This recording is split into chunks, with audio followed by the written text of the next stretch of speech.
আমাকে একটু কথা পাঠাবেন? আপনাকে খুব শুনতে ইচ্ছে করছে।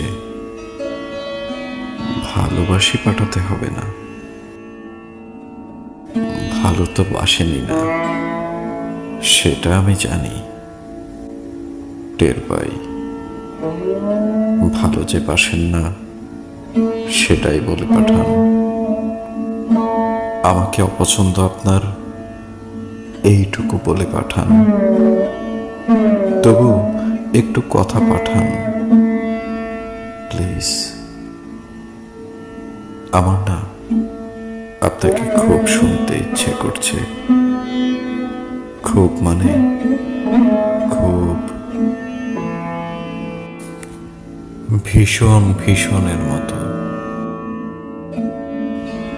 আমাকে একটু কথা পাঠাবেন প্লিজ।